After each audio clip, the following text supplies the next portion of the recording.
뭐 이불 위에 핸드폰, 우리가 뭐 이것저것 사물 같은 것을 두고 자는 사람들도 있어요. 정말 잘 안 풀려요. 제가 그 집에서 한번 잔 적이 있는데 그 안에 거울이 있었어요. 그 방 안에. 근데 거울에서 누가 보고 있는 느낌이 들더라고요. 그래서 봤더니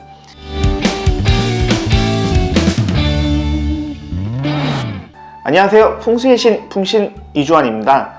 오늘은 제가 예전에 있었던 일들을 이야기 한번 해보겠습니다. 제가 이제 뭐 풍수를 이제 보면 이런저런 일들이 많고 나중에 고객님들이 피드백이라든지 있었던 일들을 많은 이야기들을 해주세요. 그 중에 제가 생각나는 이야기가 몇 가지가 있는데 간추려서 한번 이야기 하나 해드릴게요. 예전에 원룸에 있었던 이야기예요. 이거는 제가 풍수를 보러 갔는데 예전 그 원룸 건물 주인 사장님이 풍수를 봐주라는 거예요. 이게 지은 지 얼마 안 됐고 뭐 안에 인테리어도 되어 있고 좋은 층수라든지 좋은 방이 있는지 말 좀 해주라 하더라고요. 그래서 이제 거기가 기억나는 게 4층 건물이었는데 한 층마다 4개의 방들이 있었어요. 그래서 1층, 2층, 3층, 4층 다 올라가 봤죠. 다 둘러봤는데 가구 색깔이 다르고 또 어느 층은 또 가구가 하나 더 있고 이렇게 나눠서 좀 놔뒀더라고요. 제가 왜 이렇게 놔뒀냐 그랬더니 그냥 그렇게 넣었다 하더라고요. 그래서 제가 이제 몇 가지 지적을 해줬어요. 1층에는 옷장이 햇빛에 들어오면 좋을 것 같은데 왜 안쪽으로 해놨냐, 이렇게 밖으로 내놔라, 그런 식으로 해서 이제 좀 다 옮겨놨었어요. 옮겨놨는데 1층, 2층만 해주고 이제 3층, 4층은 이제 알아서 하겠다, 이제 그렇게 한 거예요. 어느 날 한 2달인가 지나다 전화가 온 거예요. 3, 4층에 사시는 분들이 되게 가위가 눌리고 이상한 소리가 들린다고 이런 이야기들이 이렇게 전화가 오고 그랬다 하더라고요. 그래서 가봤죠. 가봤는데 1층, 2층은 좀 편하게, 그리고 좀 풍수에 맞게끔 뭐 옷장 위치라든지 싱크대, 세면대 그런 데를 좀 깨끗이 하고 그림 같은 것을 걸어 놓아라, 제가 그랬거든요. 그래서 1, 2층에 좋은 기운이 돌고 나쁜 기운이 빠져나가야 되는데 그게 이제 3, 4층 위로 올라간 거예요. 1, 2층에 안 좋은 기운들이 한 번에 올라가다 보니까 3, 4층에 이제 나쁜 기운이 몰려서 사신 분들이 힘들었다 하더라고요. 그래서 가봤더니 1층의 모서리 쪽에 수맥이 타고 올라가가지고 습기도 많이 차고 습하고 이런 부분이 있어요. 거기 가서 제가 다시 옮겨주고 그림도 이것도 놔두시고 이런 색깔보다는 저런 색깔을 좀 추천드린다고 말씀해 주시라고 이렇게 했거든요. 그렇게 풍수적으로 잘 해놨다 해서 이렇게 무조건 좋아지고 그럴 수는 없어요, 사실은. 근데 그 원룸의 마지막 층 4층에 1, 2, 3, 4층의 모든 기운이 다 몰렸더라고요, 한 방에.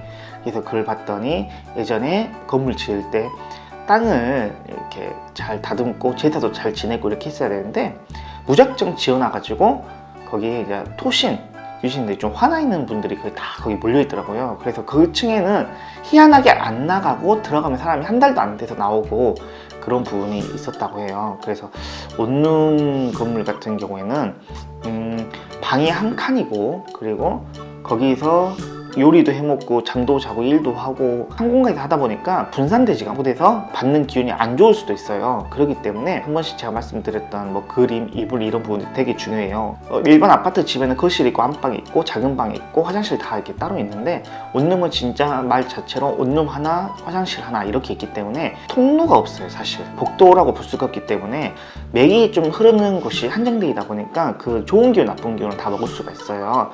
그래서 분산을 시키기 위해서는 나랑 잘 맞는 색깔, 그리고 나랑 잘 맞는 뭐 그림이라든지 이불 색깔을 잘 놔두셔야 밑에서 올라오는 수맥이라든지 위에서 내려오는 수맥을 잘 막아둘 수가 있습니다. 이런 부분들의 이야기들은 한 원룸에서만 이야기 나오는 게 아니라 여러 군데에서도 많이 나오기도 합니다. 그래서 이런 부분을 좀 유념하시고 좀 잘 참고해서 한번 오늘 집에 한번 잘 둘러보셔도 괜찮을 것 같습니다. 이번에는 좀 다른 이야기 할 건데요. 정말 기본적인 것들 좀 이야기를 해드릴게요. 풍수는 어떻게 보면 아무것도 아니고 별것 아닐 수도 있어요. 근데 별것 아닌 거 안에서 내가 정말 최대한 많은 행운을 확보하냐 안 하냐, 그 차이도 있습니다. 제가 제 친구 집에 놀러 갔던 이야기를 좀 해드릴게요. 친구들이라고 해야 되겠네요. 잘 풀리는 친구와 잘 안 풀리는 친구가 있어요. 뭐 이것도 청소의 한 가지 부분인데 정말 좀 잘 풀리는 친구는 뭐 넘어지지도 않고 뭐 돈 쓸 일도 없고 아프지도 않고 뭐 구설 수도 없고 그냥 평범하게 잘 살아요. 그런 친구랑 또 되게 또 막 구설수도 흐르고 잘 다치고 뭐 잔병치레도 있고 이런 친구가 있어요. 이제 잠깐 설명해 드리면, 잠을 잘 때 누구나 뭐 다 그럴 수도 있지만 뭐 이불 위에 핸드폰, 우리가 뭐 이것저것 사물 같은 것을 두고 자는 사람들도 있어요. 우연치 않게. 이제 그런 부분들이 있는데, 일단 깔끔하게 자는 친구는 뭐 침대에 아무것도 없고 머리 위에도 아무것도 없고 오히려 뭐 물건들을 서랍에 다 넣어놓고 이렇게 자는 친구가 있어요. 이 친구는 진짜 아무 일도 없어요. 근데 제 다른 친구는 머리 위에 뭐 양발 벗어놓은 거, 서류, 책, 그리고 핸드폰, 가시각색 뭐 쓰레기들 정말 잘 안 풀려요. 이 친구 같은 경우에는 제가 그 집에서 한번 잔 적이 있는데 섬뜩하더라고요.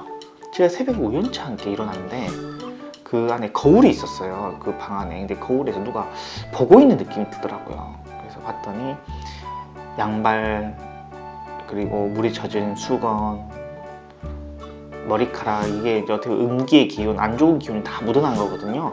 그 기운이 끌어당기는 것 같아요. 이게 어떻게 보면 나는 오늘 밤 하루면 자면 되는데 이 친구 같은 경우는 자는 동안 귀신이 계속 쳐다보고 있을 수도 있다. 이제 그런 의미가 될 수가 있거든요.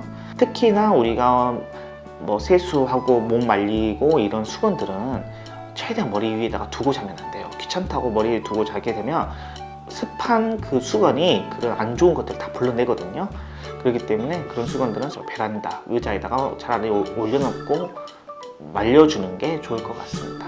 그리고 이제 최대한 내 머리 위나 그리고 내 머리 대각선 이런 데다가는 뭘 두게 되면 되게 다음 아침에 머리가 무겁거나 좋진 않아요. 오히려 아무것도 없는 게 좋은 기운을 받고, 아무것도 없는 상태다 보면 좋은 꿈도 꾸게 되고, 그렇기 때문에 풍수에서는 머리 그리고 발 밑에는 뭔가를 두면 안 된다, 이제 이런 게 좀 많이 있거든요. 어떻게 보면 아무것도 아닌 것에서 또 아무것도 아닌 그런 부분에서 행운을 불러오고 나가게 하는 작용을 합니다. 오늘부터라도 머리 위에 있는 것을 좀 잘 치우시고 주무셔야 귀신도 안 부르고 안 보이기 때문에 좋을 것 같습니다.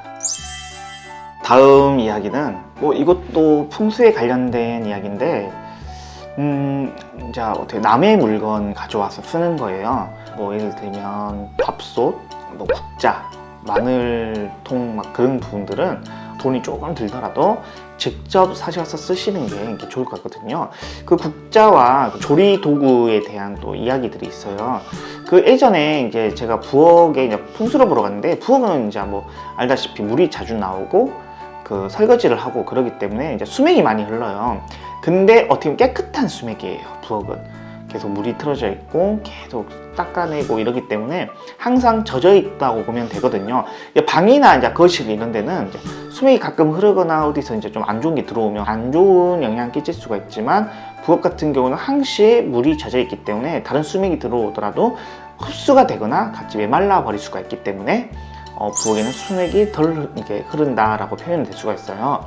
근데 이제 다른 집에서 조리기구를 가져와서 쓰는데, 그 전에 쓰셨던 분이 뭐 몸이 아팠는지 부엌 색이 좀 탁하더라고요. 이렇게 탁해서 이건 수맥도 아니고 뭐 원래 처음부터 인테리어가 잘못돼서 그런 부분도 아닌데, 혹시 오래됐냐 물어봤더니 한 달 전에 뭐 하시는 분이 뭐 정리하면서 자기가 좀 몇 개 필요한 것을 가져왔다 이제 봤는데, 뭐 국자, 뭐 후라이팬, 뭐 큰 숟가락, 젓가락, 뭐 소금통, 뭐 그런 부분들 많이 가져왔더라고요. 근데 처음부터 내가 직접 사서 새 걸로 써서 오래된 것은 괜찮아요.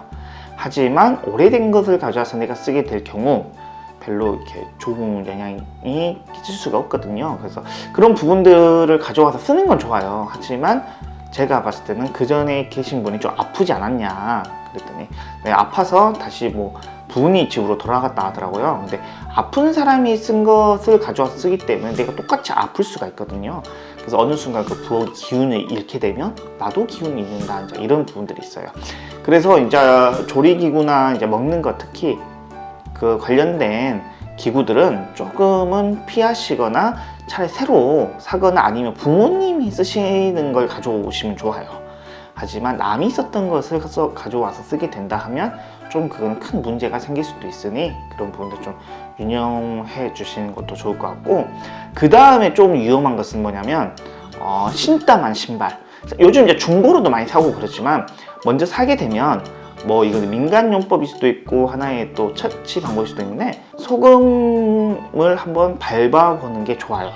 뭐 이것도 하나 사례가 있는데 이제 신발을 또 다른 친구가 이제 이사를 가면서 몇 개 주었던 것을 가져와서 신게 됐는데 그 친구가 장례식장 갔을 때만 신었던 구두였더라고요. 그래서 얼른 가서 버리던지 태우던지 해서 정리를 하라고 했더니 조금 몸이 편해지고 가벼워졌다고 하더라고요. 그런 부분들이기 때문에 소금으로 이렇게 좀 중고나 조금 안 좋다 생각하면 거기다 뿌려주는 것이 이렇게 좋다고 볼 수가 있습니다.